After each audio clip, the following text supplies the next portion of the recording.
Fala pessoal, eu sou a Júlia E eu sou o Caio Godoy. e começa agora mais um episódio e é claro que o Armazém da Cerveja tá conosco. Hoje nós recebemos aqui o João Ricardo, que é pai de 3 filhos, atleta, personal trainer e também empresário. É um prazer te receber aqui, João Ricardo.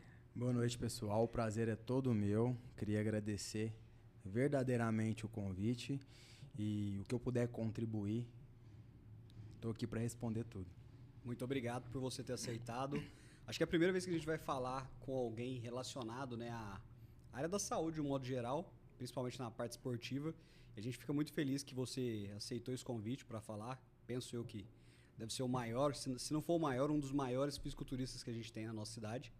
E eu queria começar te perguntando como é que foi sua história, quando que começou aqui em Uberaba, se você é de Uberaba, como é que foi sua infância, sua adolescência aqui na nossa cidade. Bom, eu sou natural de Uberaba e o mais curioso de tudo é que não foi o fisiculturismo meu primeiro esporte. Eu vim do futebol. Então eu passei por uma frustração muito grande por não ter conseguido ser jogador de futebol profissional. E o fisiculturismo aconteceu meio que com uma união em relação, uma junção em relação ao que eu escolhi, né? A profissão personal trainer. Sim. Então, naquele momento, aquele exato momento, como eu sempre fui atleta, eu tive uma vida esportiva. Quando eu parei de jogar futebol, me vi um vazio muito grande, eu tinha que fazer alguma coisa. E o fisiculturismo foi a primeira opção. Então você tentou ser jogador de futebol até mais ou menos quantos anos? Na verdade, eu fui jogador de futebol. Ah, Eu legal. fui Então jogador você de chegou a futebol. jogar profissionalmente. Foi o seguinte, aqui em Uberaba, né, você que acompanha o esporte, acontece uma coisa muito estranha que, assim, dificilmente acontece em outra cidade. Aqui o jogador amador, ele ganha mais dinheiro do que o jogador profissional. Isso é fato. O que acontece? Como eu precisava de dinheiro, eu estava ali com meus 18, 19 anos, saindo do serviço militar obrigatório. Eu recebi proposta de um time na cidade, que é o Nacional. Eu joguei a vida inteira no Nacional, de jogar profissional. E, ao mesmo tempo, eu recebi uma proposta de outro time amador, considerado grande da cidade, de um empresário que, além da proposta de jogar apenas aos finais de semana, ou seja, não tinha um compromisso de treinar durante a semana, ele arrumou um emprego para mim. E é a realidade que acontece com a maioria dos atletas aqui. Ótimos jogadores que preferem optar por jogar o futebol amador, né? Ou seja, ele não tem aquele vínculo de compromisso de um contrato péssimo que os times da cidade oferecem. E além dele arrumar um serviço, de segunda a sexta, ele joga só final de semana. Esse foi o meu caso. E o futebol vai deixando de ser a prioridade dele com o passar do tempo, né? Exatamente. Mas isso também é um pouco do reflexo que a gente tem dos grandes clubes que a gente tem na cidade, né? Quando eu falo de grandes clubes, Uberaba e Nacional, da administração que nos últimos anos, né, nas últimas décadas, foi muito ruim e que levou ambos os clubes, né? Não falo do Nacional, porque o Nacional, até onde eu sei, financeiramente está muito bem. Mas o Uberaba teve muitas dificuldades, né, em relação à gestão e aí passaram por um colapso financeiro e hoje ambos os clubes têm dificuldades com receita. Então a gente tem um time no módulo 3 do Campeonato Mineiro, o Uberaba agora voltou para a Série B do Campeonato Mineiro e eu acho que isso reflete nos atletas, porque eles ficam um pouco também sem opção de quais clubes jogar e esses clubes não conseguem oferecer um contrato, às vezes, bom, uma condição financeira para que ele continue tentando ser jogador de futebol aqui na cidade. E aí, às vezes, o campeonato amador consegue pagar melhor, né? Que até hoje é uma realidade. Tem jogadores no campeonato amador em Uberaba que ganham mais do que os atletas que jogam profissionalmente pelo Uberaba. Com certeza. E tem time aqui de Uberaba trazendo atleta do Rio de Janeiro, pagando passagem de avião, trazendo atleta de todos os lugares do Brasil. E assim, valores absurdos por ser campeonato amador. Então, é o que acontece hoje na cidade. Tanto que o time agora do Uberaba, que acho que foi até campeão, não, foi vice-campeão do módulo 3, Isso. não tinha nenhum jogador de Uberaba. A maioria era de fora. A maioria era de fora. Agora, quer falar pra mim que aqui em Uberaba não tem bom jogador? Tem e muito, só que estão todos no campeonato amador. Exato. E não só bons jogadores, né? Mas assim, jogadores pelo menos para... Pô, a gente não tem jogador para jogar no módulo 3 do Campeonato Mineiro? É óbvio que nós temos. Tem, Com certeza. Exato. tem. E aí, como que foi o início, né? Saiu do futebol e como que decidiu, assim, focar na musculação e efetivamente no fisiculturismo depois? Então, o grande problema pra mim no futebol era tamanho. A posição que eu jogava, em todos os clubes que eu fazia teste, eles falavam a mesma coisa pra mim, que eu era pequeno. Qual era a né? posição? Volante e zagueiro. Volante, zagueiro, lateral, mais zagueiro. Então eu era um zagueiro pequeno. Pequeno de altura, né? Pequeno de altura, de Exato. estatura. E eu era muito magro também. Então, todos os testes que eu fazia, eu escutava a mesma coisa. Então, a musculação começou paralelamente para melhorar o desempenho no futebol. E o que aconteceu? Eu fui gostando. Gostando. E chegou num ponto que eu tive essa desilusão, jogando futebol amador, machucando muito, já trabalhava de personal. O futebol amador é muito pesado, é um semi-profissional. A maioria dos jogadores amadores da cidade foram profissionais. Estão no momento mais de aposentadoria, né, de parar de jogar, mas foram atletas. Foram atletas profissionais, então é um campeonato muito pesado. E eu lembro que toda segunda-feira eu não conseguia trabalhar de dor muscular, de dor nas pernas, de torção no tornozelo. E eu comecei a distanciar aos poucos do futebol. Em 2013, eu decidi que eu ia parar, parei e comecei a treinar musculação com o intuito do fisiculturismo. Porque até então eu já treinava musculação, só que para melhorar o rendimento no futebol. Entendi. Então, assim, o que te motivou foi inicialmente se preparar fisicamente para jogar bola. Para jogar futebol. Mas aí você foi tomando gosto e foi isso que te levou ao fisiculturismo. Exatamente. Mas aí não teve nenhum mentor, ninguém participou, por exemplo, te orientou, falou que você tinha genética para ser fisiculturista, competir nessas áreas. Teve alguém que te incentivou nessa área? Cara, é muito engraçado, né? Porque a prospecção que a gente teve, principalmente de tecnologia e conteúdo, né? Em 2013 a gente não tinha nada. Sabe o que é nada? Nada. Então eu vi algumas pessoas no início do Instagram que eram fortes. Por exemplo, o Felipe Franco, eu acompanhava e ele era personal e era fisiculturista ao mesmo tempo. E você começa a ver as coisas acontecer pro cara. Fala, por que não? Né? E ao mesmo tempo eu sempre tive uma genética boa. Eu evoluía mais rápido com os meus amigos. Então eu falei, gente, eu vou fazer isso. Né? Só que na época não tinha orientação. Eu pesquisava tudo no hipertrofia.org. Era um blog. Ali você tinha um monte de gente falando e palpite era tipo um fórum, sabe? E a minha primeira preparação foi feita assim, através desse fórum. Tanto que Uberaba já teve fisiculturistas bons, mas na década de 80. Então, apagou-se, né, o esporte, fisiculturismo em Uberaba durante muitos anos, durante uns 20 anos. E eu reiniciei aqui em 2013. Que legal, eu não sabia que o Uberaba tinha histórico de atletas. Tinha. Sim, na verdade, quando eu iniciei o fisiculturismo, eu não sabia. Depois foram aparecendo, fulano, já foi forte, já competiu. Mas década de 80, se eu não me engano, teve campeonato aqui no Vera Cruz. Olha que legal, não fazia a menor ideia. E você chegou a ter contato com... Não cheguei a ter contato, morria de vontade de conhecer alguns deles, porque tudo mudou, né? Antigamente o pessoal tomava...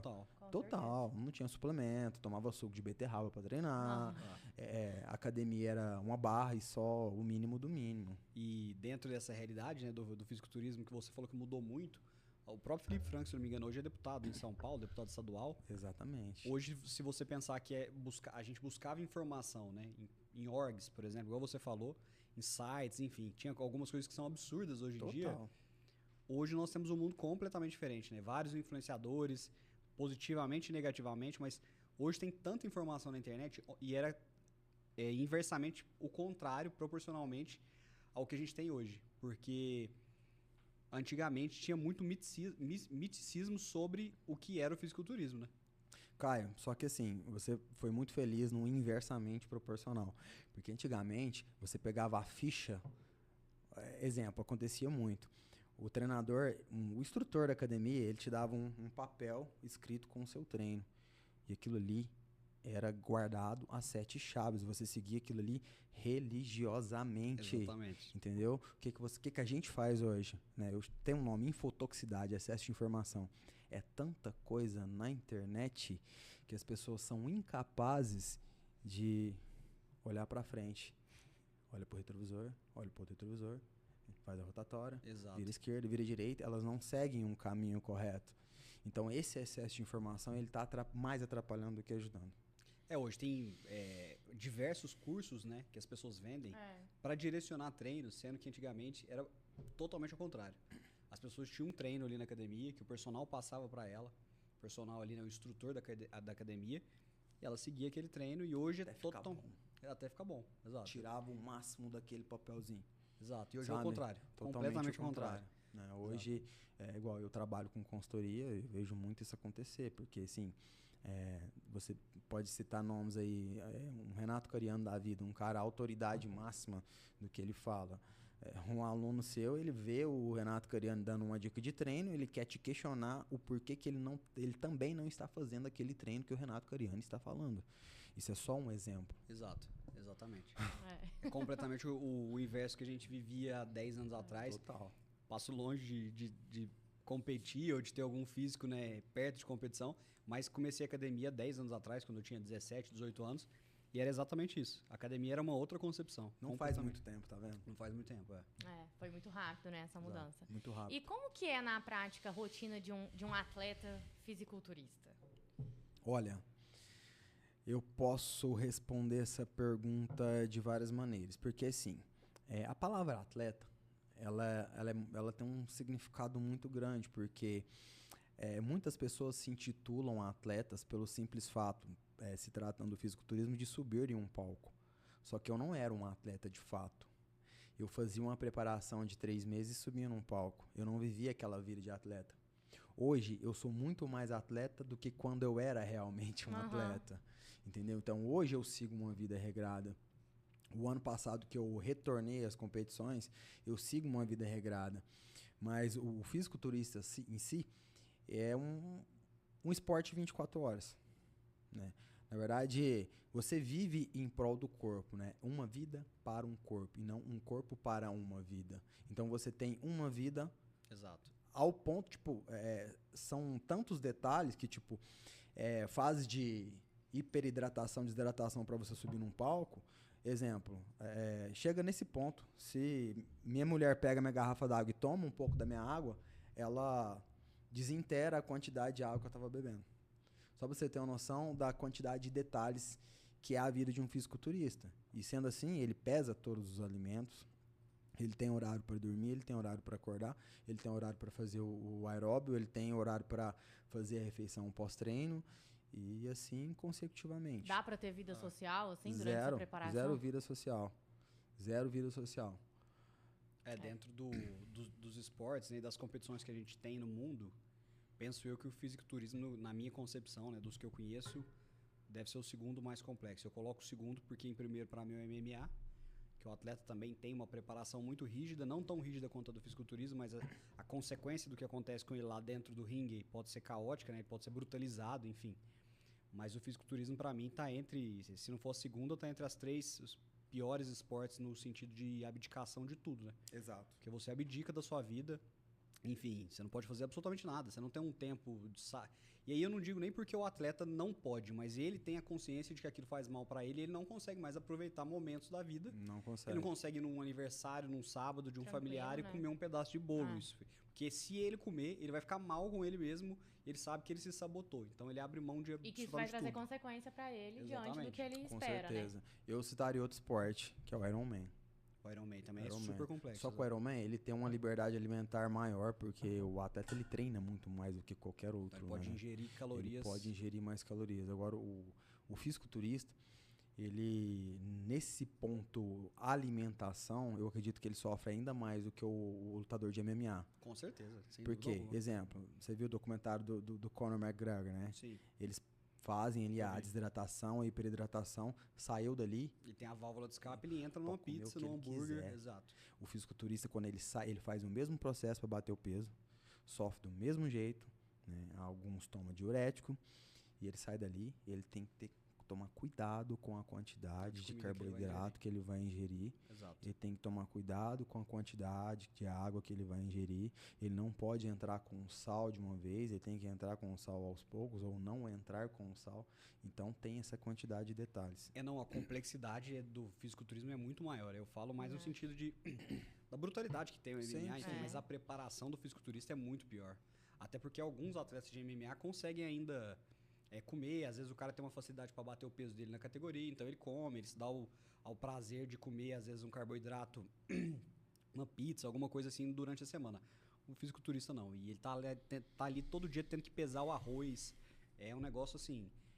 Faça isso durante uma semana, você vai ter ideia do que é passar uma vida fazendo um negócio desse. Então, assim, eu tenho mínima noção, porque eu já fiz dieta restritiva, de ter que pesar a comida. Eu fico imaginando o cara que vive disso, que compete, que tem que não pesar deve nem fazer água. substituição, né? Porque hoje a gente faz dieta, às vezes tem substituição. Você pode trocar pela batata, que você pode ingerir mais. Eu imagino que no fisiculturismo não deve ter essas mudanças, né? Júlia? Isso. Júlia, o fisiculturista, ele chega num ponto que ele desvincula o prazer com a comida. Com a alimentação. Ele come o que ele necessita, o que ele precisa, sabe?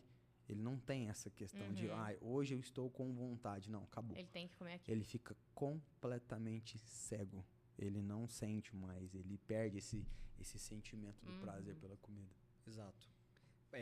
A alimentação passa a ser uma obrigação, né? Parte da rotina. Faz parte do trabalho.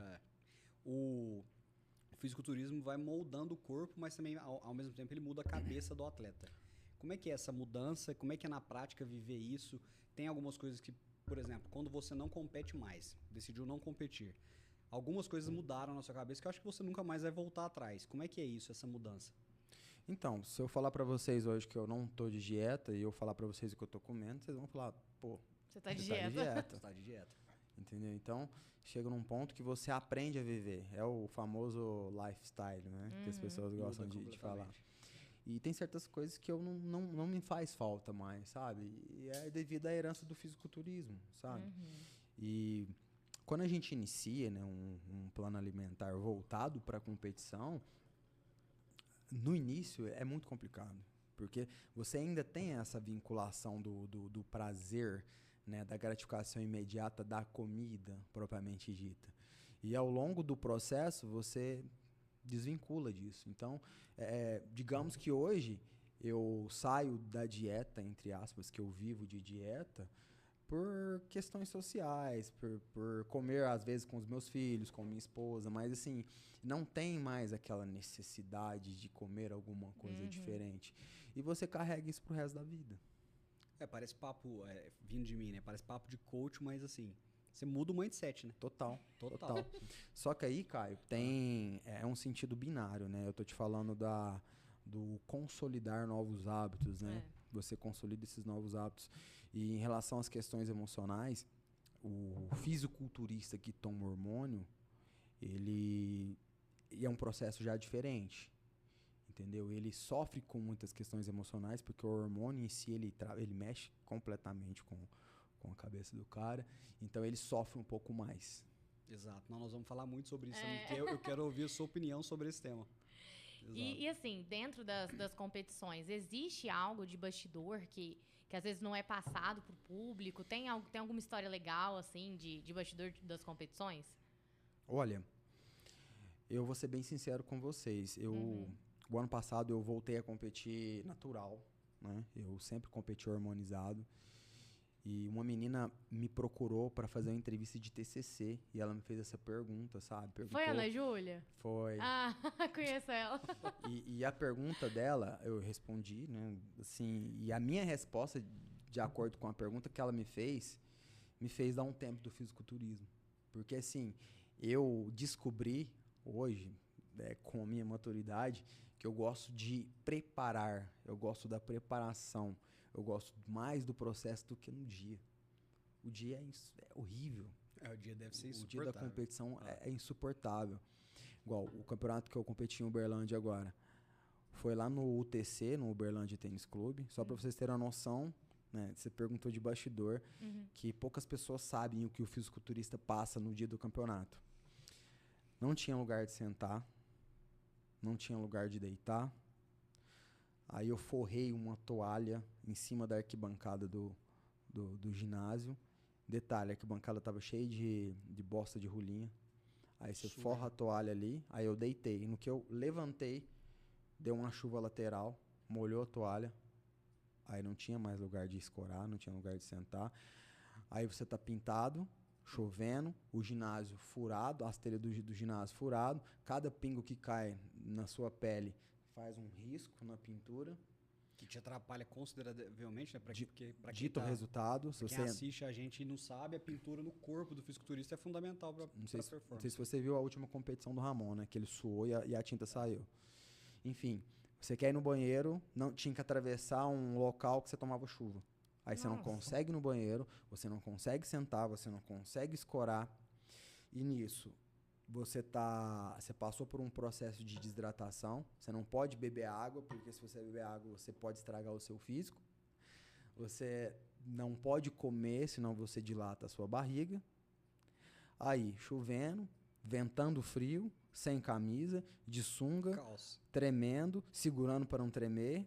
Nossa A minha Senhora. esposa com meus 3 filhos lá na arquibancada, um deles com febre. Jesus. Uberlândia, 11h30 da noite, a minha categoria não tinha subido ainda. Você tá entendendo? Então, São sacrifícios que ninguém tem ideia, né? Do que Ninguém o tem atleta ideia. passa. E isso, Caio, eu já competi fora do Brasil. É a mesma coisa. Em todos os lugares do mundo é a mesma coisa. Eles tratam o atleta como se fosse um ninguém. Nem parece que os organizadores já foram atleta algum dia. É um lugar mais bagunçado que o outro. Para você ter uma noção, o campeonato que teve em Uberaba o ano passado, em março do ano passado. Alguém aqui já estudou no Zé Ferreira? Não, conheço Não. muitas pessoas que estudaram, mas eu não estudei. No bastidor aqui tem um. Tem uma serralheria abandonada no Zé Ferreira. Serralheria não. Uma marcenaria abandonada no Zé Ferreira. O Não backstage, que é onde os atletas ficavam, é lá.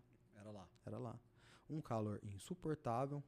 Como chama aquelas telhas finas que não armazena calor? Brasilite? É. Uma telha. Vocês estão entendendo, né? Aham. Sujo, abandonado. Aí, Nossa Senhora. como eu já competi 25 vezes na minha vida, eu já levo um travesseiro e uma toalha velha, um pano velho para escorar. Aí você forra a toalha no lugar. Vocês estão entendendo? Nossa Senhora. Vocês estão entendendo? Assim, a estrutura passa muito longe do que deveria ser, né? Pro atleta que tá ali, um cara de alta performance, que tá ali se dedicando. É um absurdo, né? Aí vem passando, mas gente, o que eu tô fazendo aqui? E por que será que é assim essa O que eu tô cultura? fazendo aqui? Porque a gente assiste uns vídeos de fisiculturistas que são mega mundialmente famosos, né? O próprio Ramon, os vídeos do Ramon Dino, quando filma backstage dos campeonatos, parece que é a mesma coisa. É a mesma coisa. É com as cadeirinhas assim, os caras deitados no chão. É a mesma coisa. Por que será que isso é uma cultura do fisiculturismo? Assim, Olha, pra ver se o cara quer mesmo Eu não competir? consigo entender, porque assim, eu já pensei, gente, e se eu fizesse um campeonato? Sabe? É muito difícil você organizar um evento. Então eu nunca topei, nunca quis ter iniciativa acerca disso, porque independente do evento eu já não quero organizar, porque eu sei que dá muito trabalho.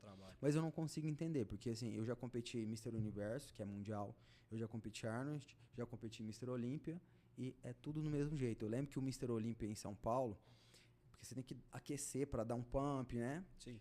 Era tanto atleta que não tinha como você deitar para fazer uma flexão de braço.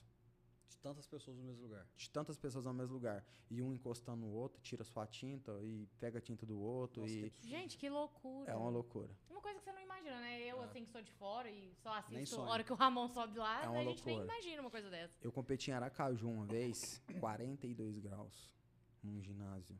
Não Sim. tinha água para tomar. O que é isso? Que loucura. Meu Deus. É E isso. dentro dessa realidade, você citou o Ramon Dino, né? Eu queria saber de você se ele tem chance, se você enxerga, né? Que ele tem chance de ser, de fato, o Mr. Olímpia, né? Ele bateu na trave ano passado, se não me engano, perdeu pro Siban. E ele até, você comentou que no último campeonato, se não me engano, foi no Arnold, que ele acabou que Suando. transpirou muito É. no palco e aí atrapalhou a pintura corporal dele. Aquilo lá foi um erro dos treinadores ou não? Um erro gravíssimo. Porque o atleta não pode transpirar no palco. Não, até porque ele passa por um processo de desidratação. Então, tudo que você não tem ali é água para sair. Entendi. Sabe? Só que aí, cara, a gente não sabe. Por quê? Porque, geralmente, os atletas cortam a água. Alguns cortam 24, outros cortam 36. Eu já cortei 48, uma loucura, não precisava. Outros cortam 12 horas. E assim, você faz uma desidratação, ainda mais o nível que ele tá, com certeza, todos os atletas ali tomaram algum diurético para tirar o resto da água. Então, é inadmissível um atleta suar. Só que a gente não sabe, porque às vezes o cara entra em desespero de sede e toma água. e não aguenta e toma água. E ele pode ter se sabotado sem querer. Ele pode ter se sabotado, Entendi. como também o treinador pode ter pedido para ele tomar água. Ou pode ter falhado em algum momento. É muito complicado você falar porque o treinador dele é um dos melhores do mundo. Falar que o cara errou. Eu vi muita gente criticando o treinador dele, mas ao mesmo tempo muita gente fala que é um dos melhores treinadores do É um mundo. dos melhores treinadores do mundo. Então, será que o cara com a vasta experiência que ele tem, ele ia cometer um erro grotesco? Então a gente não sabe o que aconteceu. Porque, assim, principalmente pré-campeonato, a cabeça do atleta não funciona. E você acha que ele tem chance de vencer de fato? Porque o Ciban não aposentou, né? Muita Aposentou. gente não compete mais. Não, dizer que não, né? Mas ele tem um foi problema, pai. ele tem um problema crônico nos rins. Eu ouvi falar que ele tem que parar, até porque ele anaboliza, né? Enfim, e ele tem que parar por questões de saúde. Mas será que o Ramon consegue ser o sucessor dele e vencer? Eu acho que não. Não. Tecnicamente falando, não.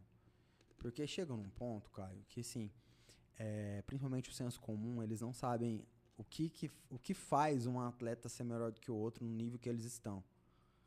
O Ramon, ele não se esforça menos do que o segundo colocado, ele ficou em terceiro e em quarto na última vez. Todos ali estão no nível de uso de suplemento, de uso de fármacos, é tudo da melhor qualidade, é o melhor treino, é o melhor treinador. Só que chega num ponto que é a genética, cara. Eu acho que o Ramon, ele tem alguns pontos que são falhos em relação à estética corporal dele que não dá pra corrigir. Então, mas aí na sua opinião, por exemplo, quem seria o sucessor do Ciban? Porque existe um outro fisiculturista, se não me engano, foi o que ficou em segundo agora, da última vez. Eu esqueci o nome dele. É um loiro, não é? É o loiro. É o alemão. Enfim, ele é bom também nas apresentações, né?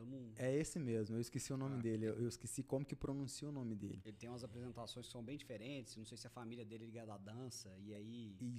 Isso facilita muito pro atleta. O Ramon posa extremamente mal.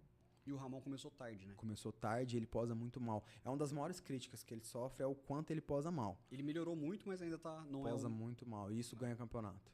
Porque a pose em si, de nada adianta você ser o cara mais trincado, o cara com o maior volume, e você não souber mostrar o seu ponto forte e esconder o ponto fraco. A pose em si não é algo Ctrl+C, Ctrl+V, que você vai ver uma pessoa dando aula de pose e vai reproduzir aquilo, não. Você tem que encontrar as melhores poses para o seu físico. Rotação, mudança de direção, transição entre uma pose e outra. Então, é uma arte. É uma arte. Tanto que o melhor posador da história, o Arnold Schwarzenegger, ele fazia balé, cara. Que loucura, né? Ele fazia Pesquisei balé. que o segundo colocado, acho que é o Mike Summerfield. Summerfield. Ele... Isso. Urs O que eu me referi é o Urs. É o Urs. Eu acho o Urs mais atleta do que o Ramon hoje, por conta desse quesito pose. E o Summerfield também, ele tá acima do Ramon. Eu acredito que o Ramon não chega, não vai ser campeão. A gente torce muito, né? Eu não tenho nem conhecimento, mas... Enfim, eu torço para que ele vença, mas infelizmente, pelo que as pessoas falam, né? Pessoas como você que são relacionadas ao esporte também têm essa visão. Mas só do cara ter chegado também onde ele chegou já não é qualquer absurdo, né? Não é qualquer um. E um cara que começou de forma tardia. Eu competi com o Ramon em 2018. Você competiu com o Ramon? Competi com o Ramon. Ele ganhou, eu fiquei em oitavo. Que da hora. Em 2018? 2018. Acho que foi o primeiro Mr. Olímpia dele. Acho que ele ganhou porque assim, ele ganhou a categoria, ganhou o overall e virou pro. Que legal, não sabia. Muito bacana. E ele ainda não era conhecido, né? Assim, não, ele era do Acre. Exato, ele veio do Acre. Enfim, fez vaquinha pra chegar lá, enfim. Ele tem uma genética diferenciada. Absurdo. Absurdo. Mas o Ciban é mais absurdo ainda, né? Ah, cara, o Ciban assim, pro fisiculturismo, é difícil a gente falar, um exemplo, a gente que gosta de futebol, muita gente fala que o Messi é o maior da história, né? Sim. Mas como é que você tira o Pelé? É a mesma coisa o Ciban. Eles colocam o Ciban do lado do Arnold, cara, o Ciban tá melhor do que o Arnold. Só que como é que você tira do Arnold o título de melhor da história? Então, porque mas o cara foi o grande segregador. Exato, só que aí, por exemplo, no futebol, eu enxergo que o maior da história, sem dúvida alguma, foi o Pelé. Pelo que ele fez, pelo que ele representou. Agora, o melhor da história, eu não critico quem acha que o Messi é o melhor. Também não critico. Então, às vezes, o melhor da história é o Ciban, mas o maior que mais representou, sem dúvida alguma, foi o Arnold. Exatamente, é igual eu tava vendo, não sei quem, eu não lembro quem tava falando que o melhor da história no basquete é o Jordan. O maior da história é o Jordan, mas o melhor foi o Brian. Você vê, exato. Entendeu? Então, tem muito disso. Mas o Sibum hoje, se você colocar o Sibum do lado do Arnold, cara, o Sibum melhorou a parada. Eles eram da mesma categoria de competição? Não. O fisiculturismo mudou muito. Na época do Arnold, pra você ter noção, o Arnold era considerado um cara grande. Hoje, o Arnold, ele seria um Classic Physique. Exato, ele não estaria naquela categoria Não que se estaria. não é na Open, né? Não estaria na Open, o Arnold. E até uma crítica que o próprio Arnold faz, né? Porque, assim, o fisiculturismo teve um tempo que eles estavam valorizando muito o tamanho, sabe? Não era... O Arnold mesmo fala que o campeão de um campeonato, com as palavras dele, tem que ser aquele físico que você olha e pensa, eu queria ter um físico desse, eu queria ser esse cara.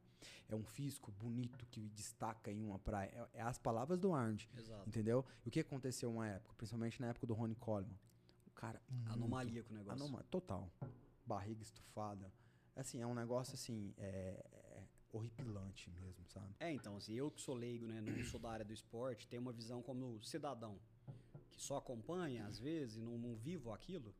Eu tenho essa sensação, e posso estar errado, mas quando a gente vê esses caras hoje que competem no Open, por mais que você admire a dedicação e a quantidade de massa muscular que o cara tem, você olha pra aquilo e fala assim, cara, se eu pudesse pagar pra não ter o corpo desse cara, eu pagaria. Assusta. Porque fala assim, esse cara é uma anomalia. E se você soubesse o trabalho que é pra manter um corpo daquele, Eu imagino. se você digitar no YouTube, Jay Cutler, né, que Conheço. foi... Cara, se você é a vida dele, ele documentou a vida dele há 20, 25 anos atrás, assim, um dia. Ele tinha cozinheiro, ele tinha uma pessoa pra fazer compra pra ele. E assim, é uma coisa... A quantidade de comida que esses atletas têm que ingerir é uma coisa assim, E ele absurda. não era tão alto, né? Ele não era alto, ele era baixo. É. Ele era pequeno. Muitos consideram ele o maior da história por conta de média.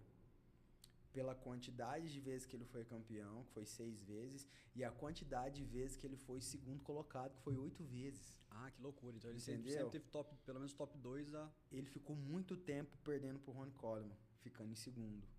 Entendi. Sabe? Aí, se você for analisar a proporção em média, né? Da Primeiro e quantidade segundo, de ele, primeiro pô, e segundo, o recorde é dele. a melhor média é dele. Só que o Ronnie Coleman ganhou 8, Entendi. né? E ele ganhou 6. E o Ronnie Coleman hoje tem a consequência do preço que é o esporte, né? O cara não consegue andar direito. E paga o preço, só que ele não arrepende. Já viu o documentário dele? Já vi. Ele Não fala no que documentário, faria mas já tudo vi de ele novo. falando que faria de novo. Faria tudo de novo. Vou até dar uma mudada no roteiro pra te fazer uma pergunta do que é mais difícil, né? Você chegar nesse corpo ou você manter?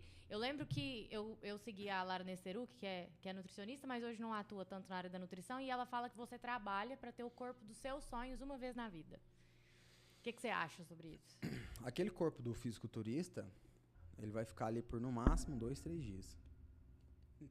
Porque ele faz todo um processo de desidratação para aquele dia, para aquela preparação, e ele vai sair dali. Aquele corpo ali, fisiologicamente, não dá para segurar, entendeu? 2, 3% de gordura não é saudável, e sem falar as questões psicológicas. Ultimamente, andou ocorrendo muita morte desses modelos fitness por conta de querer segurar aquele corpo ali, entendeu? Tem o próprio Easy, não é? Ele também Muita morreu. gente adorava ele. Adorava ele, mas o cara, ele mantém um uso de drogas, de fármacos, que o fisiculturista, ele usa ali por, no máximo, 1 mês para aquela competição e interrompe o uso. Então, essa história de manter físico no fisiculturismo não existe. Aquele nível de físico de competição não existe. Não existe. Acontece que hoje muita gente é escravo do físico, né? Vive do físico. Então, é o que está acontecendo, né? Porque essas drogas, uma hora você tem que retirar. Você não consegue viver para sempre. Eu gosto de fazer uma analogia, né? Uma hora você tem que desligar o turbo. Impossível você andar com o carro com o turbo ligado durante todo um trajeto. E o problema é que quando você desliga o turbo, você não volta para a quinta. Você volta para a segunda, terceira. E aí, mentalmente, você tem que estar muito preparado. Foi o que aconteceu comigo. E é até o que eu quero te perguntar, né? Qual que é o papel dos anabolizantes no fisiculturismo esportivo? Porque, obviamente, existem competições, como as que você disputou recentemente, né? Que são para pessoas que não anabolizam. Mas qual que é o papel hoje, por exemplo? O cara que quer chegar num nível máximo, como o próprio Ramon, é impossível ele chegar naquele nível sem fazer uso de anabolizantes. É impossível. O anabolizante em si, né, hoje, principalmente para fins estéticos, não existe a necessidade da pessoa tomar um anabolizante para fins estéticos. Porque é meio que uma ilusão. É a mesma coisa de você alugar um carro. Uma hora você tem que devolver. Exato. Vocês não me conheceram com 116 quilos. Eu tô com 89. Então, eu era 116. Eu era uma pessoa completamente diferente do que eu sou hoje. Eu era aquela pessoa que chamava atenção na academia, que todo mundo me olhava. Hoje eu sou uma pessoa normal. Só para vocês terem uma noção. Só que eu não vou ser hipócrita e falar que o anabolizante não me ajudou. Para ter a massa muscular que eu tenho, que ajudou bastante. Só que o grande problema hoje das pessoas é usar o anabolizante como um atalho. E realmente é um atalho. Né? Um resultado que você demoraria 1 ano e meio para você conseguir, você consegue com 6 meses com anabolizante. Só que uma hora, igual eu falei para vocês, uma hora ele tem que parar. Aí que vem o problema. Porque o anabolizante, ele não só bagunça os seus hormônios, testosterona, GH, mas também os hormônios responsáveis por sensação de bem-estar e euforia. Hormônios responsáveis pelo seu estado emocional. Concordo plenamente. E a gente vive hoje um surto coletivo de jovens, né? Eu tenho 20, vou fazer 30, né? Tenho 29. Mas você tem jovens aí de 20 a 30 anos que usam os anabolizantes, né, nas academias e para uso mesmo estético, né, para fins estéticos, não competem. E aí quem sou eu para falar sobre isso também, né? Sou um cara magro, às vezes o cara que anaboliza vai me ver falando sobre isso. Mas assim, eu acho um surto coletivo você colocar a saúde em risco para fins estéticos, sendo que você não compete. E na maioria das vezes a consequência disso é muito grave, né? O assunto é muito complexo, porque aí já vem a questão da saúde, né? Porque o fitness em si, ele tá virando um comércio. O que acontece? O médico do esporte, entre aspas, ele prescreve o hormônio para a pessoa, sem necessidade, e essa pessoa, ela fica refém de pagar outra consulta para pegar outra receita, tá entendendo? Então vai virando, então o paciente se torna um cliente. O paciente se torna um cliente. Aí eu te apresento outro problema. O usuário de anabolizante, uma hora ou outra, ele não vai conseguir comprar o remédio na farmácia. Independente se você tem acessibilidade à receita ou não. Eu, por exemplo, eu sempre tive aluno médico. Eu sempre tive receita na minha mão a hora que eu queria. Só que, só para vocês terem uma noção, de algo que está nos bastidores também. Chegou a Durateston na Drogazil. Você chega lá e não tem. Aí você é usuário contínuo, você não pode ficar sem.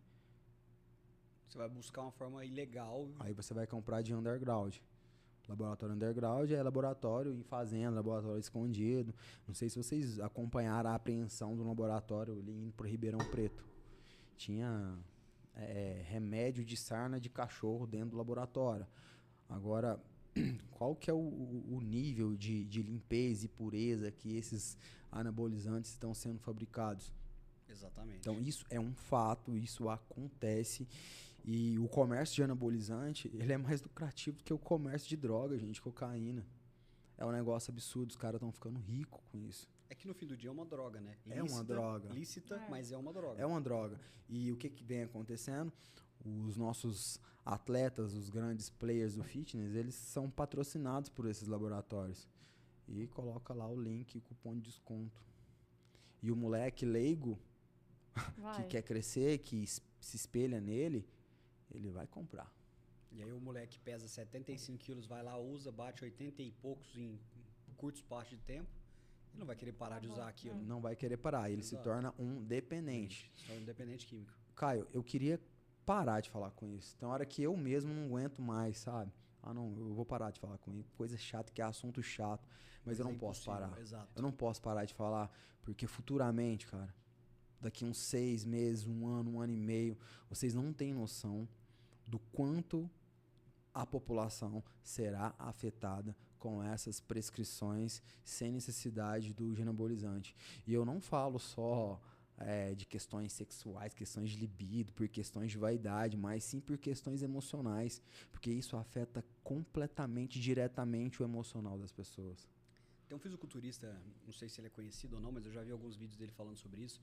Ele é careca, acho que ele é brasileiro. E ele gravou uns vídeos reagindo a ele mesmo quando ele tomava trembolona, eu acho. ele maltratando a esposa dele, assim, e completamente surtado, quase a ponto de bater nela. E ele fala o quanto isso afetou a parte psicológica dele, né? Que aí ele parou de usar, mas ele fala sobre isso, né? O quanto que isso mexe com o mental. Inclusive, tem tudo a ver com a próxima pergunta, né? Quais são os maiores malefícios, assim, que você já percebeu do uso de anabolizantes? Tanto, às vezes, alguma história sua mesmo, ou se você já passou por isso com algum aluno, algum amigo próximo. Foram 11 anos competindo. Então, vocês não têm noção do que eu já vi de coisa acontecer. Eu já perdi 4 amigos. 4. Vocês têm noção? 4 amigos por decorrência de uso de anabolizante. Coração? 2 coração. Não, 1 coração. Não, 2 coração, 1 rim e 1 fígado. O último foi em maio do ano passado. Eu nem de São Paulo. Viajamos junto para Bolívia. A gente trocava muita ideia. Ele era muito irresponsável com o hormônio. Ele era um alucinado em fisiculturismo e ele era irresponsável pra caramba. Eu fiquei sabendo assim, depois tinha acontecido, tinha uns 3 meses. É muito sério, gente. É muito sério. Então, eu não posso parar de falar por conta disso. E assim, em relação a colateral, né, o fisiculturismo, inclusive é uma frase minha. E eu terminei um e-book sobre esse tema mesmo, né? Uma frase que o fisiculturismo é uma guerra química. Por que é uma guerra química? Você toma um hormônio, um fármaco, e esse fármaco ele vai te gerar um colateral. Você toma um remédio para combater o colateral que esse fármaco te ocasiona. Aí esse remédio que você tomou para combater um colateral te gera um colateral, você toma outro remédio para combater o colateral do colateral, e quando você vê, você está tomando 8, 9 medicamentos. Foi o que aconteceu comigo na minha última preparação, em 2022. Foi onde eu decidi de parar de usar anabolizante. Por quê? Porque eu já estava um pouco maior na internet, e surgem os patrocínios e tal. Eu arrumei um patrocínio de um dono de um laboratório. Então, eu tinha o que eu queria. Acesso ficou Tudo fácil. disponível na minha mão. E foi a minha melhor colocação. Minha melhor colocação, fiquei em terceiro no Arnold Classic. Sim, eu empolguei. Recebi um convite para disputar o Arnold Classic Europa, na Itália. Comprei passagem e saí de uma preparação em abril e já engatei em outra preparação. E a trembolona é o melhor anabolizante que tem para fins estéticos. Ao mesmo tempo que ela é o melhor para fins estéticos, ela é o pior de colateral, pior para sua cabeça. E você faz um ciclo de trembolona, você não fica bem. Tipo, aquela raiva que você passa ali no trânsito, que uma pessoa normal passa a raiva ali, xinga dentro do carro, o cara que tá tomando trembolona, ele levanta, sai do carro e agride o outro. E ele não vê. Fica completamente cego, né? Um dia eu tava atravessando a rua com meu filho, na porta do Opção. Um mototaxista freou, assim, na minha perna. Não sei se vocês sabem ali, as costas do Opção tem uma rua, acho que João Modesto de Souza, tem um quebra-mola grandão, Sim. assim. Ali. Estudei lá a vida toda. Você estudou lá, né? Sim. Cara, eu dei um soco na cabeça no capacete do mototaxista. Nem vi. Ele freou na minha roda, ele freou na minha perna com o meu menino. Eu não vi o Fezinho, eu não vi. Só pra vocês terem uma noção do nível. Você perde totalmente o controle da raiva. Totalmente. E assim, eu me considero uma pessoa... Eu sou seguro de mim, sabe? Agora, imagine só, uma pessoa que não tem família, que não tem estrutura familiar, que tá desempregado, que não tem uma base, não teve um pai, não teve uma mãe. Imagina o que essa pessoa é capaz de fazer. Tanto que, direto, fisiculturista se matando. Se matando por conta de trembolona. Enfim, eu saí de uma preparação e já comecei a preparar para outra. Geralmente a pessoa faz o pré-contest, né? Compete, dá um tempo, descansa, tira os fármacos para depois iniciar outra preparação. Eu emendei uma preparação com a outra, super empolgado, comprei passagem, vou competir na Europa e tal. Fui convidado, recebi um e-mail e eu comecei a me sentir mal comigo mesmo, sem motivo. A vida é muito corrida. Muito corrida. E assim, você se pega mal você se pega sem vontade de sair de casa, você se pega sem vontade de treinar, né? E nisso, digamos que o pior colateral que eu enfrentei foi insônia. Todo mundo tem um tipo de colateral. Eu não dormi. Eu dormia 2, 3 horas por noite. E dizem que esse tipo de insônia você fica maluco. Maluco, total. Eu li um livro sobre a ciência do sono, vocês não têm noção. Por isso que eu te perguntei sobre energético. Do quanto não dormir é maléfico em todos os âmbitos da sua vida. Enfim, aquilo foi piorando. Eu falei, gente, o que está acontecendo comigo? O que eu pensava? Ó, não tem ninguém doente na minha família. Tô ganhando dinheiro. Tô bem, acabei de competir. E eu tô triste, eu tô esquisito. Eu tava com início de depressão. Era o uso, provavelmente. Era o uso. Lógico, insônia, né? Treinando muito e refém daquela rotina, dieta, zero vida social. E eu decidi. Tinha um médico, meu médico, como eu conversei com o meu médico, não, isso não tá normal. Me passou um antidepressivo. Aí eu olhei a bula e falei, gente, antidepressivo, eu vou tomar antidepressivo? Aí eu abandonei, não quero esse problema mais. Mas eu tive que passar por uma dor. E tô resumindo pra vocês. E foi essa virada de chave. Foi essa virada de chave. E você acredita que hoje, principalmente a indústria do fisiculturismo, né, ela ignora esse tipo de risco? Total. Porque, principalmente para os atletas de alta performance, não existe nenhum tipo de conscientização sobre isso. É assim, cara, sobe no palco e seja o maior e melhor possível e, consequência, que se lasque. Porque, posteriormente, a carreira dos caras, quando ele tem 50, 60 anos, você vê os caras todos destruídos, seja fisicamente ou mentalmente. Você acha que a indústria ignora isso, de um modo geral? 99% dos fisiculturistas, eles são tão irresponsáveis, me incluía nesses 99%, que depois que eu comecei a sentir essas coisas, eu comecei a procurar, pesquisar e pesquisando. Aí eu fui ver relatos iguais aos meus. Isso me confortou. Sabe, gente, eu tô com depressão, tô com início de depressão. Eu não tenho motivo nenhum pra ter depressão. A única coisa que pode ser é um motivo farmacológico. Então, tá acontecendo alguma coisa comigo. Aí eu vai nos fóruns, aí você pergunta pra um cara mais antigo, aí você pergunta pra um amigo seu, aí você pesquisa na internet, aí você começa a ver. Só que ninguém fala sobre isso. Tanto que eu sou muito escorraçado na internet. Por falar isso, você vê os comentários das pessoas. Eu prefiro morrer grande, eu prefiro ser... Exatamente. Se for pra viver...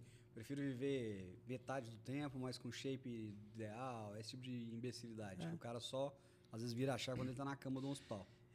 É uma bolha. É isso. Você vive numa bolha. É exatamente isso. O cara assim, nós costumamos ser a média das pessoas que a gente vive, né? Exato. E os caras vivem numa bolha que é só isso. Só isso.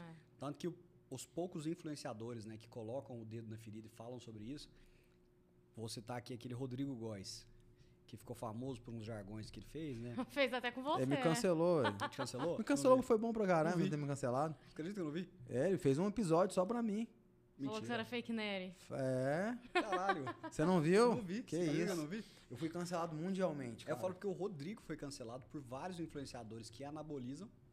Inclusive o próprio Cariani não é muito fã dele. Enfim, os caras não gostam dele. Porque ele fala a verdade. Porque ele é totalmente contra a anabolização estética. Sabe o que fez ele crescer? Ele falou que o Muso não era natural. Pra você ver, o Paulo Muso é uma entidade respeitada. Mas aí o Paulo Muso ele entre fez... nós, né? O Paulo Muso vir num podcast, igual ele foi, acho que no Flow, e falar que ele não anaboliza, pô, até eu que sou leigo, você bate o olho no cara. Você vê que ele anaboliza, pô. É sacanagem. A primeira aparição do Rodrigo Góes foi justamente essa, falando do Paulo Muso. Né? Aí ele falou de vários influenciadores, só que ele tornou uma propensão bem grande, tão grande que algumas pessoas que ele cancelou, tipo assim, que ele falou, que ele fez o vídeo, virou amigo dele. Mas ele tem muito inimigo ainda, porque ele fala a verdade. Exatamente. Né? Só que eu fiz uma coisa que ele não fez. Eu parei de competir hormonizado e competi natural. Ele não, né? Ele não. Ele competiu natural e depois hormonizado, depois parou.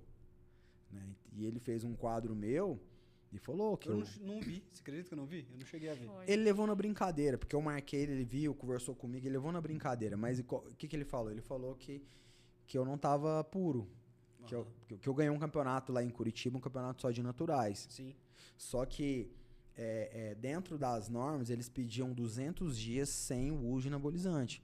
Eu lembro dessa polêmica. Eu estava há 400 dias sem. Então eu estava dentro. E sabe o que me seduziu esse campeonato? O campeão ganharia uma vaga para disputar o Mr. Olímpia Natural em Las Vegas. Entendeu? Então, pô, deixa eu ir, né? Tô dentro das normas. Claro. Eu fui e ganhei as 2 categorias que eu competi. Aí deu o escândalo que deu, o bafafá que deu. Sabe? Mas dentro da regra, dentro da regra. Dentro da regra. Só que o que aconteceu? Eles me excluíram da categoria. Primeiro eles me prometeram 1 milhão de coisas, advogado me ligou. Porque assim, foi uma coisa que eu nunca vi na minha vida. Eu nunca tinha... Eu lembro direitinho, o campeonato foi em Curitiba, a gente pegou o voo de Curitiba para Campinas. No que eu desci em Campinas e tirei o celular do modo avião, e o que tá acontecendo? Aconteceu alguma tragédia. Porque tem gente que até hoje acha que eu fiz proposital. Eu nunca imaginei que fosse dar uma propensão dessa. E aquele tanto de gente me xingando. Falei, minha esposa, olha isso aqui.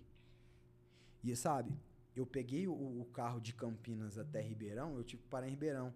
Com aquele gelo na barriga, falei, gente, o que tá acontecendo? O que eu fiz? Né? Sim. Aí que eu fui sentar e ver, né? E o negócio tornou uma magnitude que, assim, todos os influenciadores grandes da área falou sobre o meu caso. E eu ganhei muito seguidor, vendi muita consultoria. De quebra foi bom, né? Foi bom, Mas no final do dia aproveitei. é bom, porque assim, você que também vive da exposição da marca, né? Sua marca, que é você mesmo, pessoal, cara, ame ou odeie.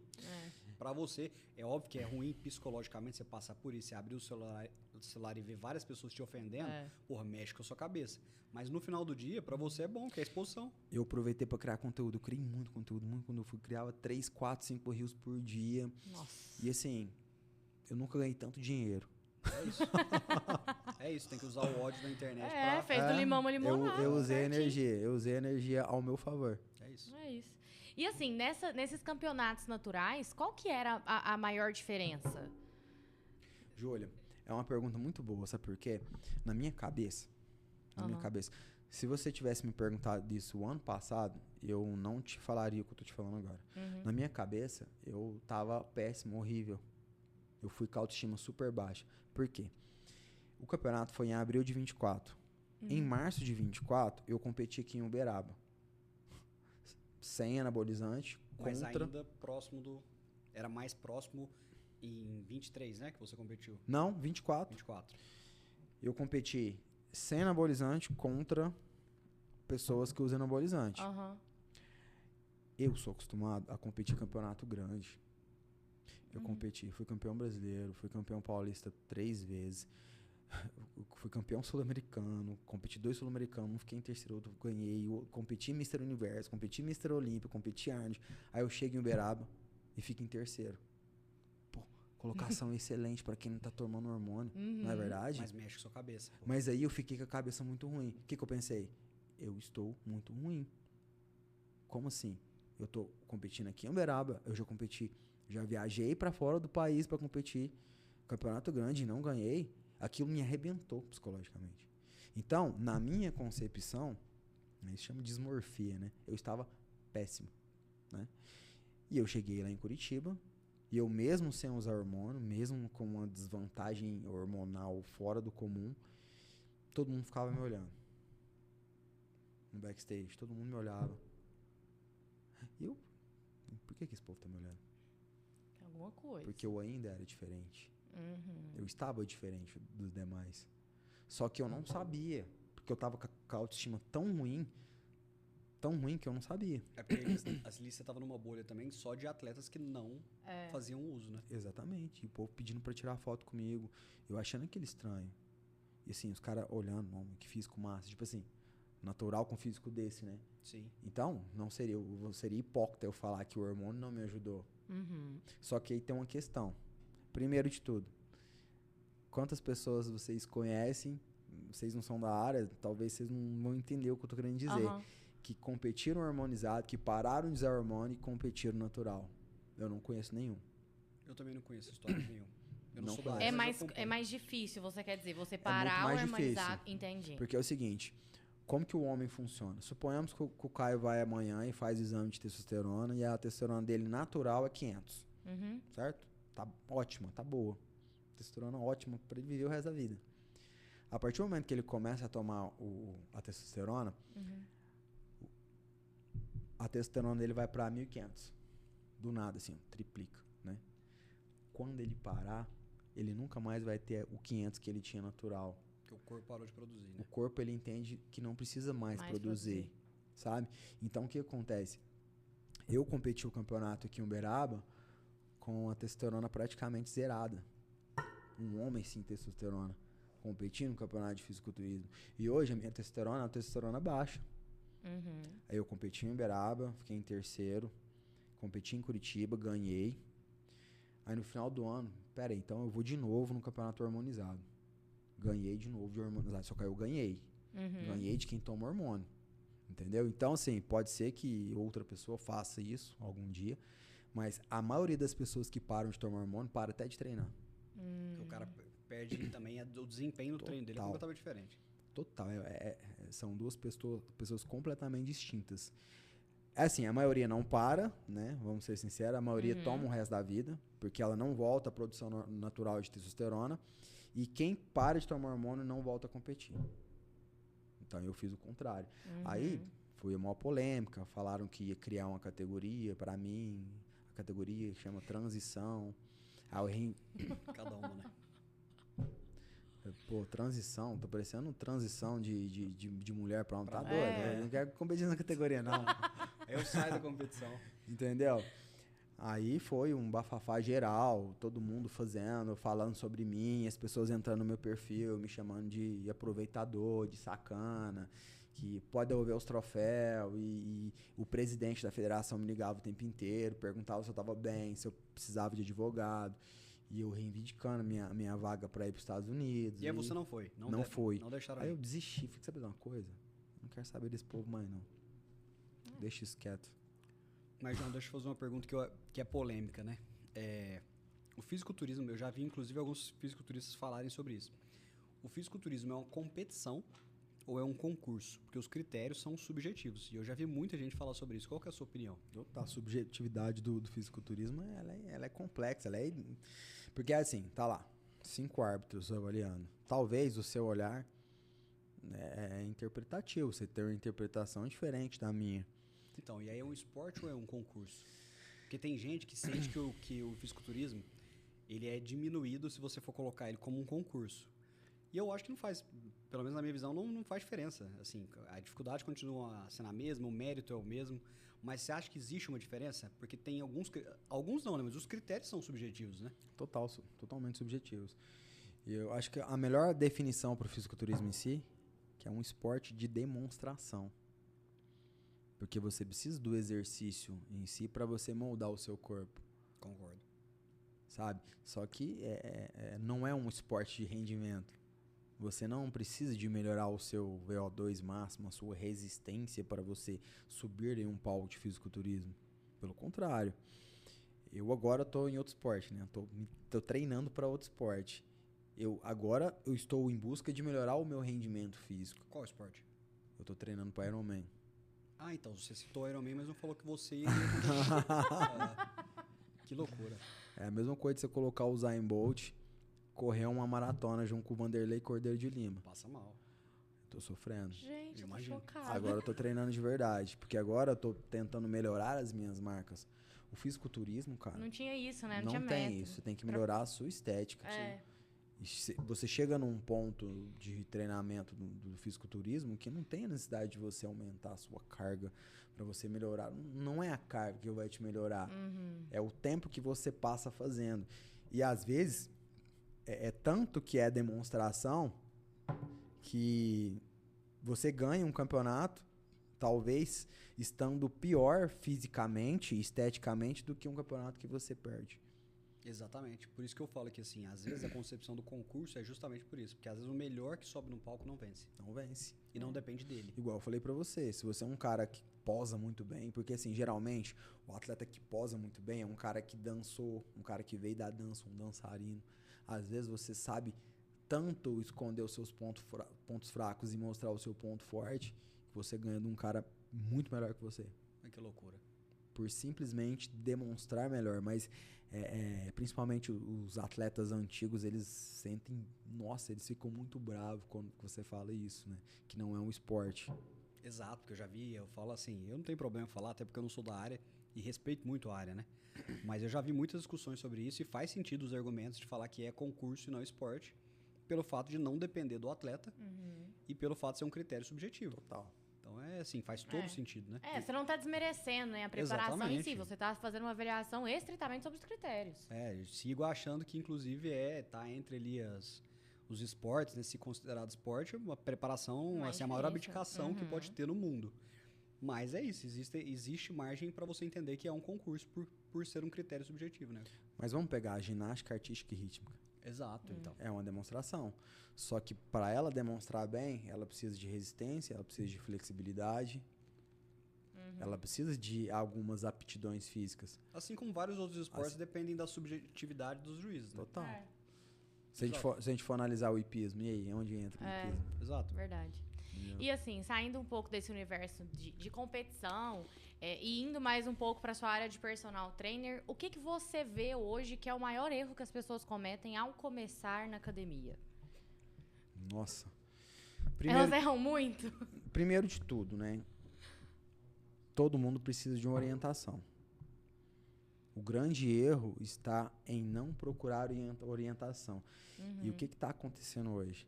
As academias de rede, principalmente, cada dia que passa, diminui cada vez mais a orientação. Hoje em dia não tem mais aquela... Há 15 anos atrás, você tinha a obrigatoriedade de fazer uma avaliação física, de apresentar um exame médico para, assim, ser apto a começar a se exercitar. Hoje em dia, isso está acabando, entendeu? Então, tá mudando muito. Tá mudando muito. Antigamente, eu gosto de falar que quando eu comecei antigamente, eu formei em 2013, a gente corria atrás do aluno. A gente colocava um tapete vermelho pro aluno passar. Hoje, o aluno tá correndo atrás do professor. Vocês não têm noção o quanto o mercado tá aquecido. Se vocês forem agora lá na biotech procurar um personal, vocês não vão encontrar ninguém que tem horário para atender vocês. Exatamente. Só que o nível não é sendo antiético. Existem os profissionais que você admira e os profissionais que você não admira. O nível está muito baixo. Muito baixo. E às vezes, essa busca ou não pela orientação, ela entra também nessa questão, porque tá tão nivelado por baixo que às vezes a pessoa sozinha tem muito profissional irresponsável.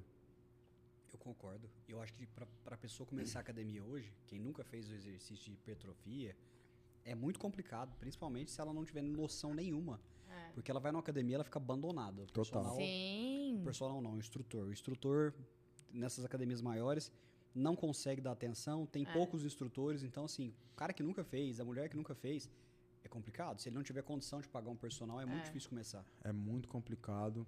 Por isso que as academias de bairro hoje, para quem não sabe treinar, para quem não tem experiência, é a melhor opção. É o que eu faço hoje. Só que o que acontece com a pessoa? A pessoa vai para academia de rede. Infelizmente. E assim, por mais boa vontade que existe, às vezes, dos instrutores, eles não conseguem. Eles não conseguem. Todo mundo, né? Mas assim, tem uma coisa que eu queria falar também em relação ao maior erro que a pessoa comete, é não começar pelo exercício. É começar pelo fitoterápico, pelo suplemento. Eu tenho loja de suplemento, gente. Mas a pessoa tem que começar por ela, pelo movimento. Pelo movimento direcionado. O suplemento vem depois, o fitoterápico vem depois. Então, é muito comum a gente ver a pessoa, não, eu vou iniciar um projeto, eu vou começar a cuidar da minha vida. A pessoa, ao invés de procurar um profissional de educação física, né, lógico, né, uma pessoa que tem condição, inclusive serve de dica para quem não tem condição financeira, vai para a academia de bairro. Ela procura o remédio. É exatamente o que eu faço hoje. Voltei para academia, né?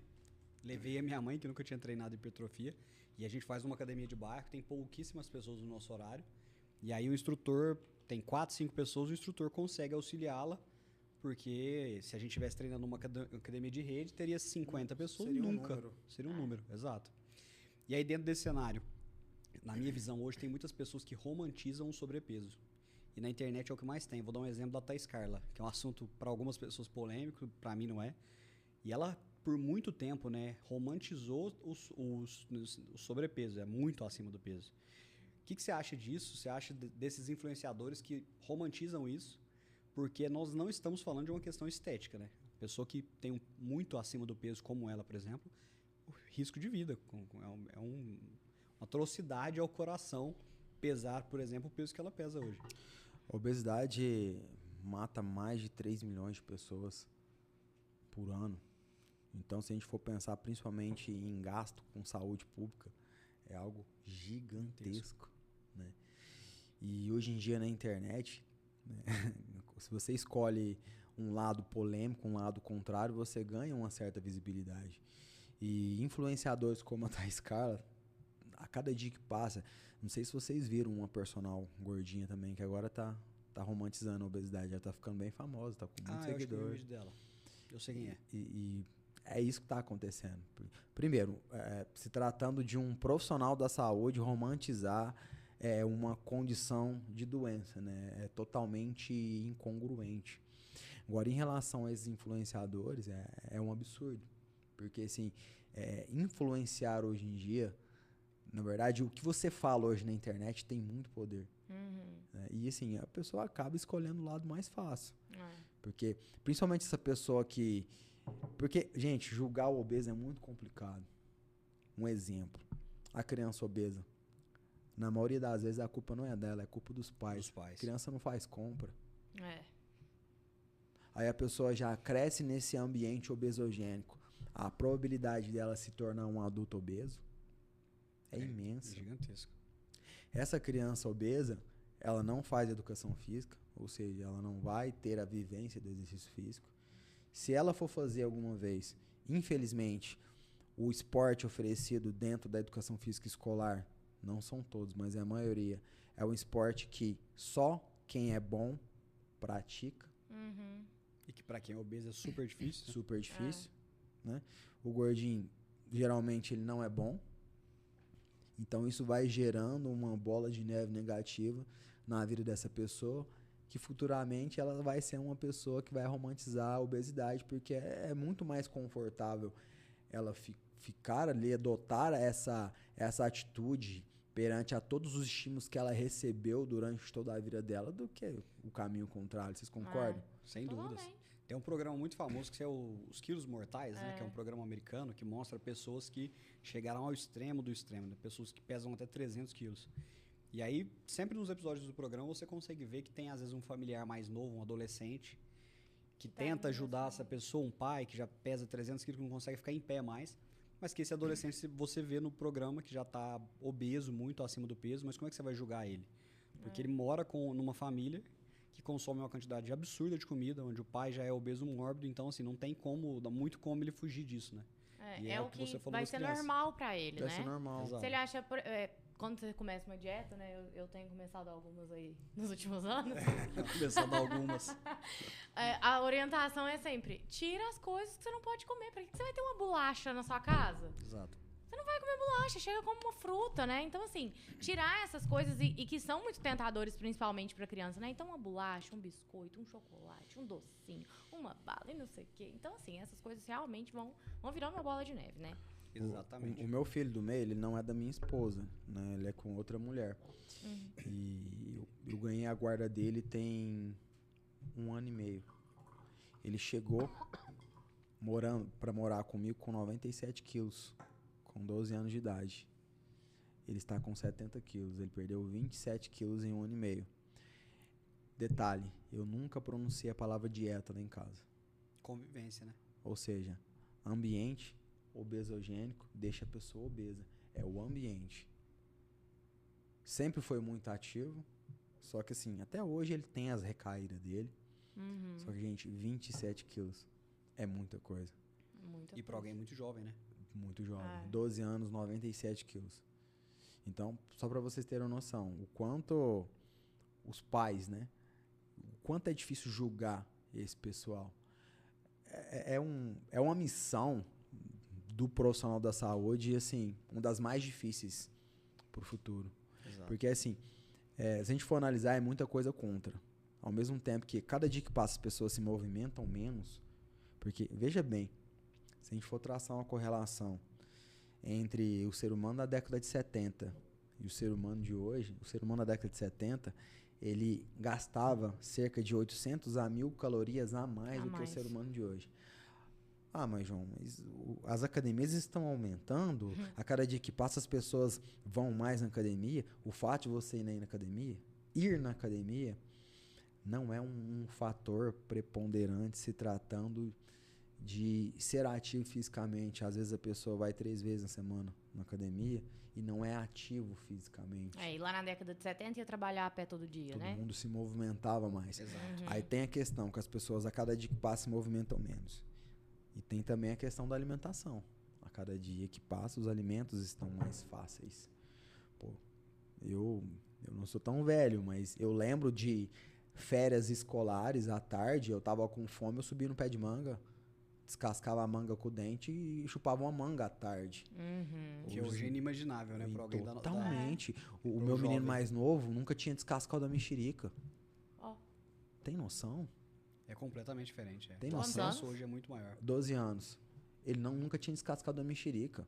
O acesso hoje às comidas, né, que fazem mal para a saúde é muito mais fácil. E essa relação da comida com o emocional também, né, faz todo sentido. A gente estava conversando no sentido contrário, né? Você desvincular, mas assim, a regra geral é a sua emoção tá totalmente vinculada à sua comida. Eu passei por uma situação no final do ano passado que eu tava feliz, eu falava assim, nossa, eu mereço um açaí.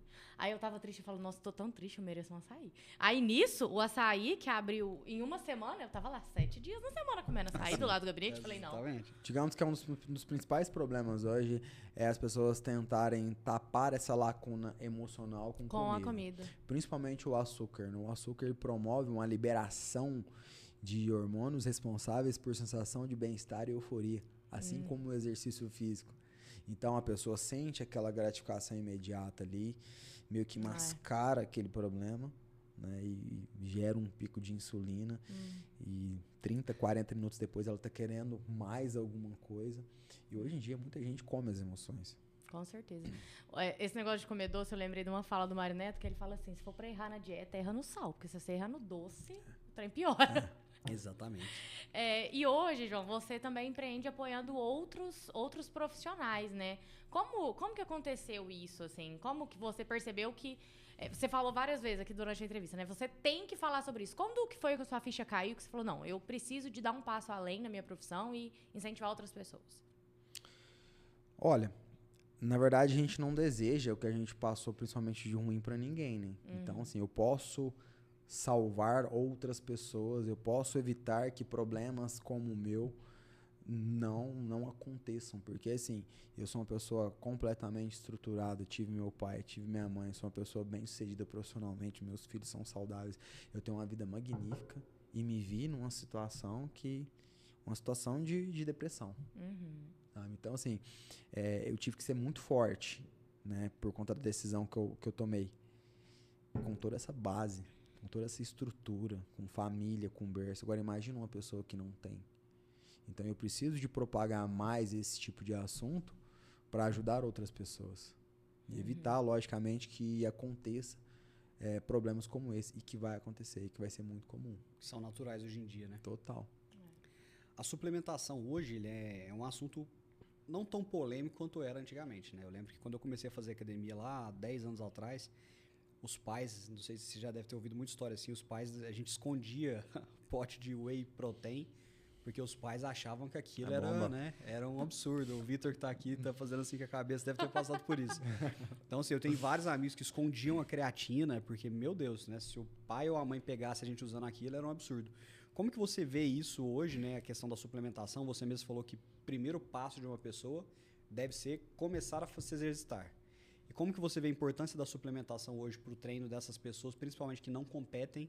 E queria que você falasse também de alguns suplementos que há 10 anos atrás eram comuns e hoje, não digo que são esquecidos, né? Mas eles foram desmistificados, tipo albumina, as pessoas tomavam muito albumina, tinha outro suplemento que era muito comum, que eu esqueci o nome, que quase todo mundo tomava, e hoje em dia o conselho é não tomar.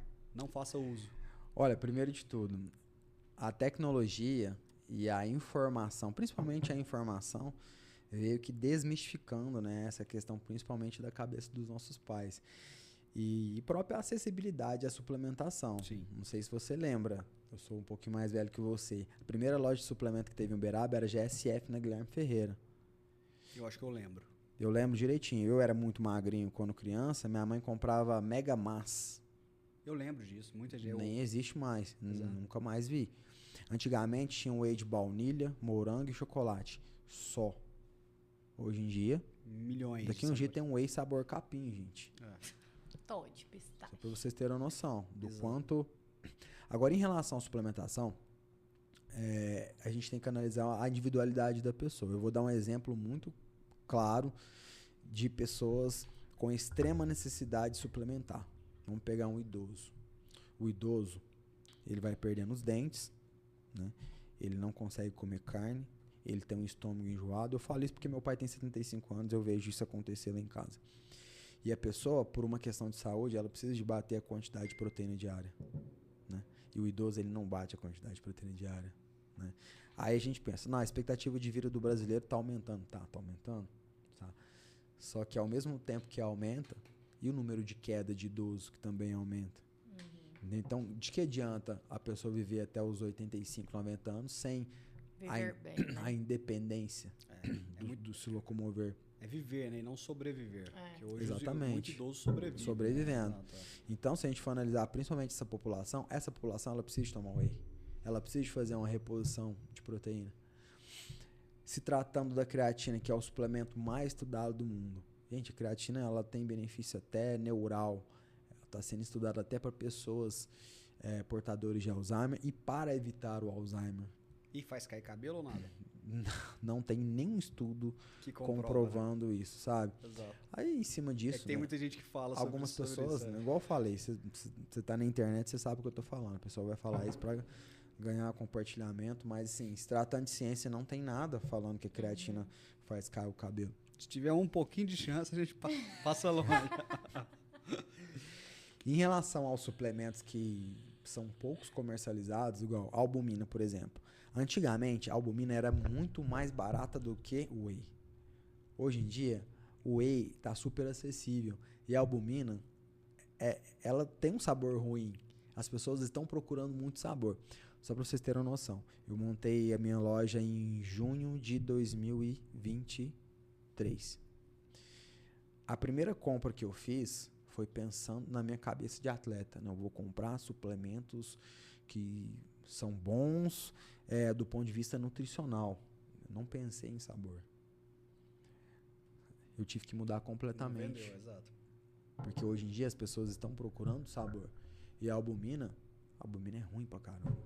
Vamos falar a verdade. Eu tomei muita albumina. É porque com a sua mentalidade de atleta, né? De o cara que tá acostumado com competição, você toma aquilo, faz parte da sua rotina. Mas quem não tem esse hábito, não consegue. Não consegue, aquilo é horrível. Deixa eu Toma falar uma uma coisa pra semana e vocês. larga a mão. Tem gente que não consegue tomar whey, gente. O whey, a cada dia que Gostosinho. passa, o whey tá melhor. É. Tem gente que não consegue tomar whey porque tem paladar infantil, enfim. Exato. Então, a suplementação, ela tá vivendo esse processo. A cada dia que passa, eu tenho mais opções de nutrientes. Só que, como eu falo, a suplementação nunca vem antes da alimentação. O próprio nome fala. Não adianta nada você não se alimentar, não tomar água, não se movimentar e suplementar. Então, tem muita gente invertendo a ordem aí. Verdade. Exatamente, concordo. E olhando pra trás hoje, tem algo que você falaria pra aquele João Ricardo que decidiu começar a focar na academia e começar esse fisiculturismo, toda essa trajetória? Tem algo que você falaria pra essa sua versão mais nova? Júlia, eu não falaria nada. Eu sou fruto de todas as minhas vivências, todas as minhas experiências. Se eu não tivesse vivido o que eu vivi, eu não seria o João Ricardo que eu sou hoje. Eu acho que todo erro, ele... Na verdade, a vida é um jogo, né? É um jogo que você perde e que você ganha, né? E a gente aprende muito mais perdendo e errando do que ganhando.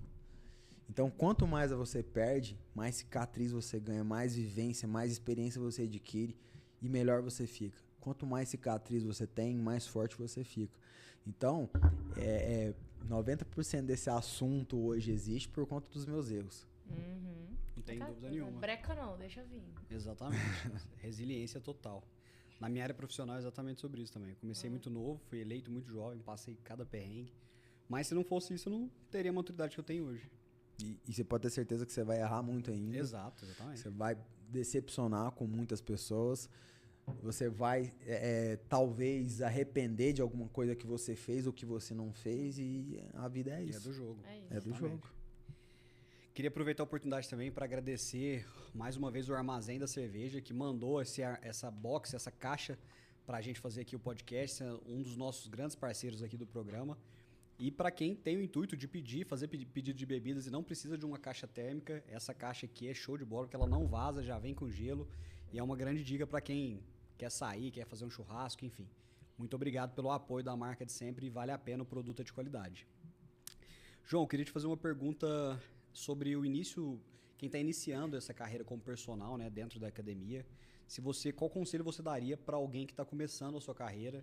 Se tem alguma coisa que você acha essencial para essa pessoa ter sucesso hoje? Até porque a comunicação mudou completamente. Antigamente o personal era muito mais por indicação do que por qualquer outra coisa, né? E hoje a internet é o principal meio de captação de cliente, na minha visão. O que você diria para alguém que está começando a carreira como personal hoje? Primeiro de tudo, o prioritário tem que ser gostar de pessoas, gostar do ser humano. Se você não gosta de pessoas, você está escolhendo a profissão errada, né?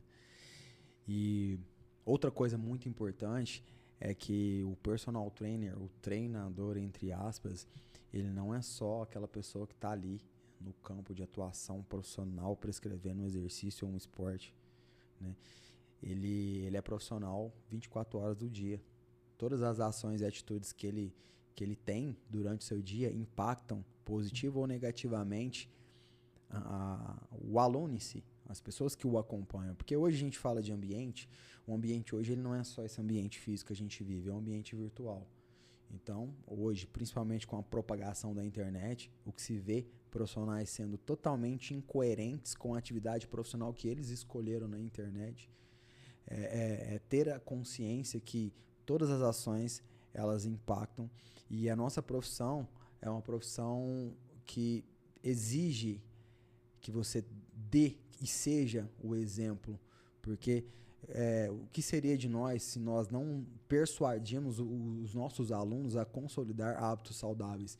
E para a gente persuadir alguém, a gente tem que ser aquilo plenamente. De fato, né? Ser antes de se tornar. Então, de nada adianta eu te dar um conselho, sendo que eu não faço aquele conselho que eu estou te dando. Então, a gente precisa de ser, né, 100%, 24 horas, a nossa profissão.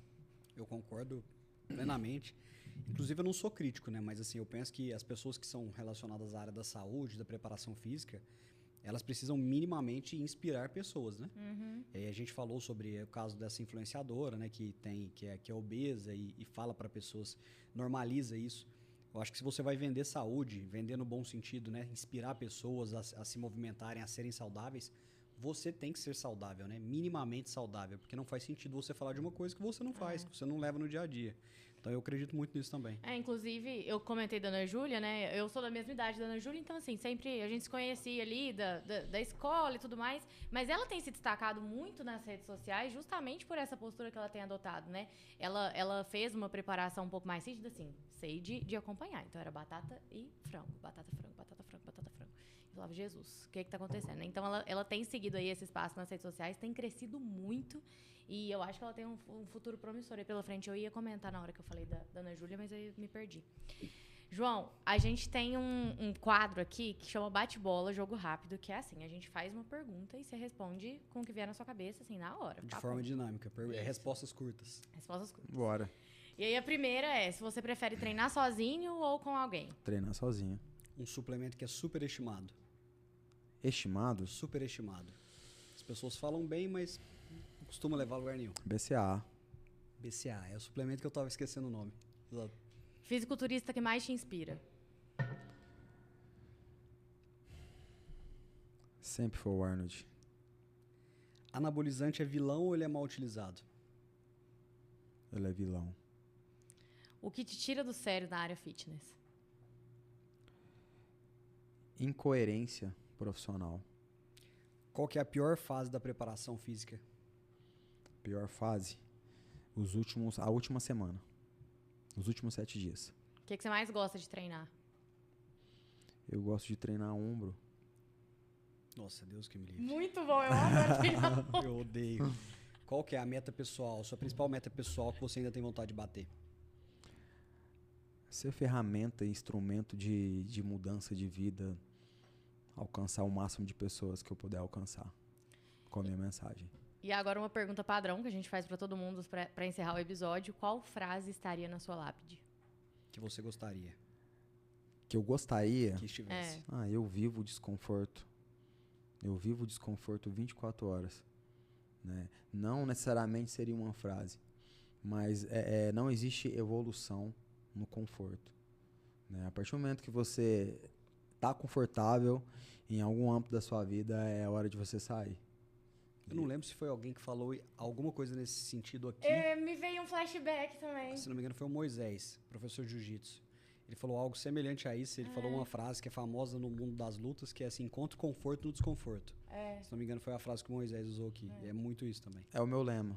É isso. Eu tô sempre no desconforto. Exato. João, queria te agradecer demais a sua participação aqui. Foi um bate-papo sensacional. É uma área que eu gosto, não, né, passo longe de estar perto, de viver, mas que eu admiro muito.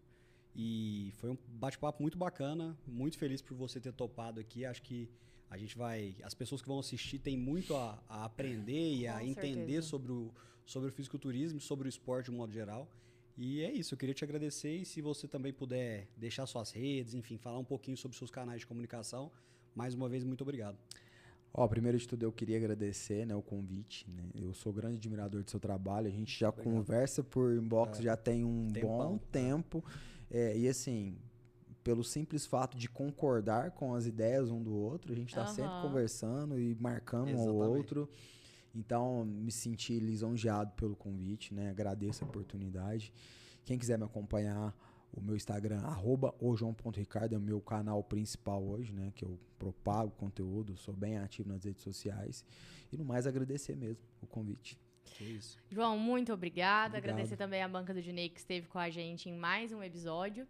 E esse episódio vai sair, tem corte no Instagram para todo mundo compartilhar. Não se esqueçam de se inscrever no canal e acompanhar os próximos episódios. Até mais. Valeu!